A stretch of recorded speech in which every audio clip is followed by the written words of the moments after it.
Então, tudo bem com vocês? Estamos aqui na nossa nona apostila. Essa nona apostila, ela será uma revisão, tá?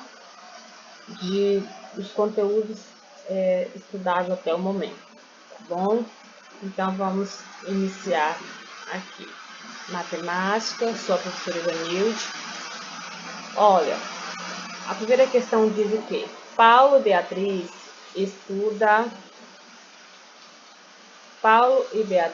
estudaram sobre os divisores de um números e fizeram comparação entre divisor de 18, que também é divisor de 30. Quais são esses divisores comuns entre eles? Ou seja, comum que é igual. Quais são os divisores ele é divisor de 18 e ao mesmo tempo também ele é divisor de 30? Então, será que 18 divide para 1? 18 divide para 5? Tá?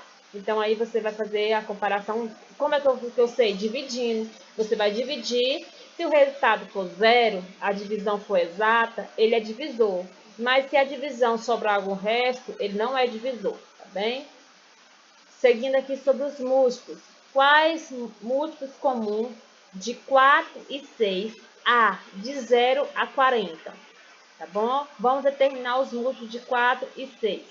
Múltiplo de 4. 4 vezes 0, 0. 4 vezes 1, 4. 4 vezes 2, 8. 4 vezes 3, 12. 4 vezes 4, 16.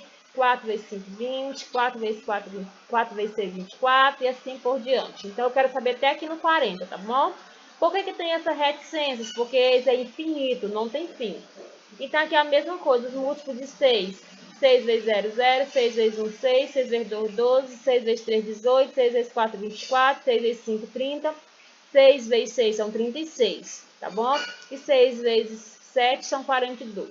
Eu quero saber até no 40. Então, portanto, os múltiplos comuns de 4 e 6 que há de 0 a 40 são. Então, você vai analisar daqui até aqui, ó. Tá? Quais são os comuns? 0. O 0 é divisor do 4 e do 6? Sim, né? Ele está aqui, também está aqui. O 12 é divisor do 4 e do 6? Então, você vai analisar a sequência. Quais deles são divisores do 4 e 6 ao mesmo tempo? A terceira questão, já estamos na parte de potência. 4 elevado ao cubo é igual a 64. Por quê? Porque 4 vezes 4 são 16. 16 vezes 4 dá 64. Então, aqui é o 4 multiplicado 3 vezes. Complete a afirmação que julgar verdadeira. Letra A. O 64, esse aqui, é chamado de base? O 4 é o expoente e o 3 é a potência. Se você julgar que é certo, marca o X. Letra B. O 4 é chamado de base, o 3 é chamado de expoente e o 64 é a potência. O 4 é chamado de potência, o 3 base e o 64 é o resultado. O 3 chamado de base, o 4 expoente e o 64 é a potência. Então, se você achar que está certo, você vai marcar. Observe como Tiago determinou quantos centímetros deveria ter a medida do comprimento do lado de uma ficha de cartolina com forma de quadrado e com área medindo 49 centímetros quadrados. Olha o que Tiago fala. Para encontrar a medida do comprimento dos lados da ficha, eu calculei a raiz quadrada da medida da sua área. Nesse caso, a raiz de 49 é igual a 7, ou 7 ao quadrado é 49. Seja, aqui é 7 centímetros, viu, gente?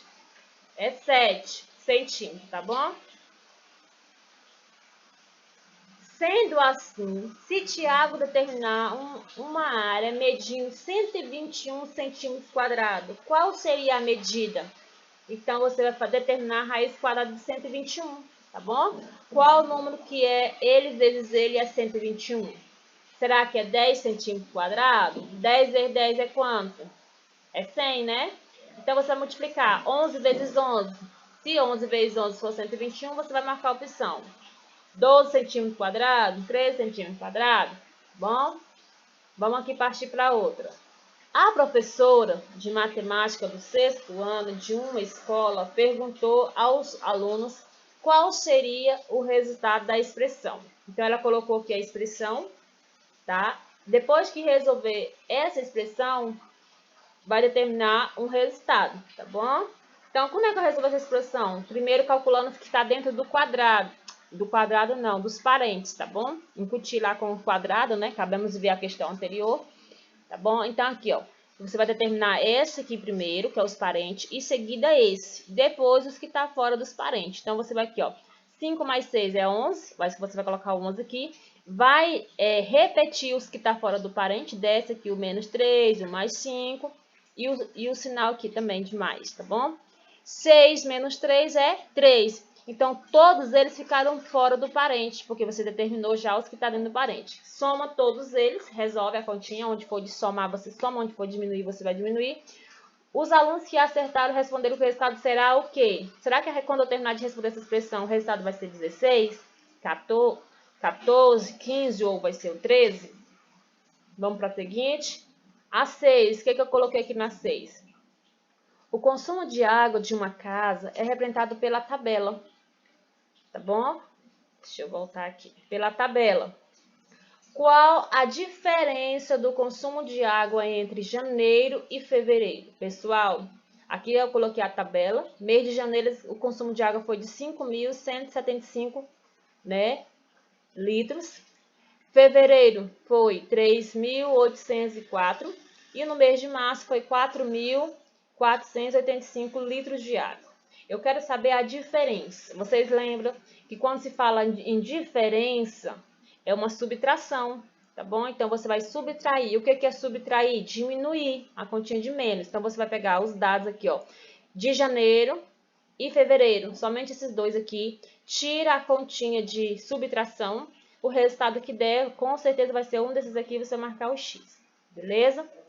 Vamos aqui na 7. Observa as frações. As frações. Cada área colorida em cada círculo representa uma fração de um inteiro. Então, aqui nós temos uma soma. Então, aqui, representando a soma das frações são, ó, 1, 2, 3, 4, 5. Então, aqui é 5 sobre 5 é o numerador, que é a parte pintada. O denominador é a parte ao todo da fração. Então, aqui eu sei que é 5, você vai colocar o 5.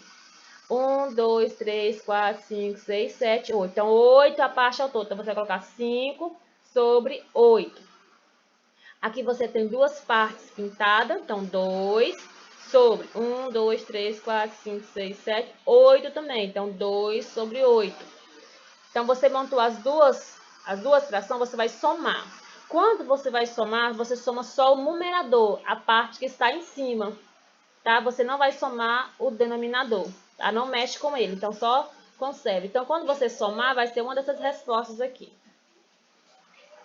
Olha só o que nós temos aqui, os poliedros, né? E as suas planificações. Então, aqui você vai, aqui nós temos aqui os poliedros, tá? Aqui é uma prisma de base triangular, aqui é uma pirâmide de base quadrada, aqui é um prisma hexagonal, que tem 5 lados, tá bom? Aqui é uma pirâmide hexagonal, tá bom? E aqui é um prisma hexagonal, que tem 5 lados.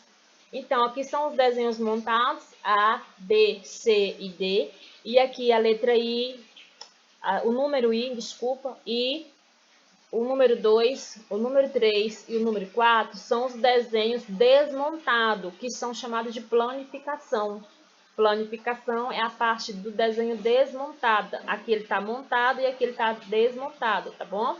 Então, será que esse desenho aqui, ele é eixo? Então, A vai ser com I? Então, aqui eu coloquei eles na sequência. Então, você vai olhar qual é que dá certo. Será que a pirâmide base quadrada é essa daqui?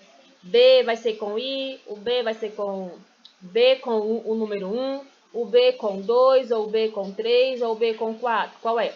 Na sua casa, na sua apostila, você faz a ligação, depois você só monta a sequência que está ligada. Será que a letra A está com 4? Será que é certo? Tá bom? Aqui, seguindo também, vamos lá. Analise a imagem e veja qual dos polígonos que tem 9 lados, 9 ângulos e 9 vértices chama-se. Então, aqui eu coloquei alguns polígonos aqui. Aqui tem um triângulo, um retângulo, tá bom? Aqui nós temos outros desenhos aqui, tá bom? Que todos são chamados de polígonos. Então, esse daqui, 1, 2, 3, 4, ele é um quadrilátero, tem 4 lados. Aqui tem um triângulo. Esse aqui tem 1, 2, 3, 4, 5, 6, 7, 8, né? 8 lados. E como é que fala? Que tem 8 lados, tá bom? Octógono, tá bom?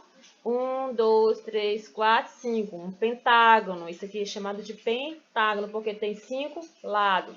1, 2, 3, 4. Aqui também é um quadrilátero, por ele tem só 3 lados, tá bom? Então, qual é o desenho que tem 9 lados, 9 ângulos e 9 vértices? Ele é chamado de quê? Será que ele é chamado de eneágono, hexágono, heptágono ou octógono? Tá bom? Então, você vai analisar e vai marcar uma dessas opções. Nós temos aqui agora uma porcentagem, que eu creio que foi o último assunto que eu passei para vocês. Daniel consertou uma instalação hidráulica e depois emitiu uma nota referente ao serviço prestado. Analise abaixo. Determinando a porcentagem do custo de 1 metro de cano em relação à mão de obra será 20%, 25%, 30% e 35%. Existem alguns métodos, pessoal, que nós podemos determinar a porcentagem. Um deles é chamado de regra de 3, tá bom? E outro método que eu passei para vocês na nossa videoaula anterior, que foi no método da divisão. Então, para me saber, você basta pega o metro de cano, que é R$4, divide pela mão de obra. 4 dividido para 20 vai dar 0,2. Você lembra que 4 não tem como dividir, você coloca um 0 lá para inteirar 40 e um 0 e uma vírgula lá no dividendo lá, abaixo do quociente, tá bom? Lá no quociente lá. E aí, você vai dividir, vai dar 2, 0,2. Mas eu quero o resultado em porcentagem, tá bom? Então, você vai pegar o 0,2 e vai multiplicar vezes 100, que vai dar uma dessas respostas aqui, beleza? Gente, eu espero que vocês tenham entendido, tá? A nossa revisão, nossa apostila. Então, fiquem com Deus, muita saúde, paz para todos nós.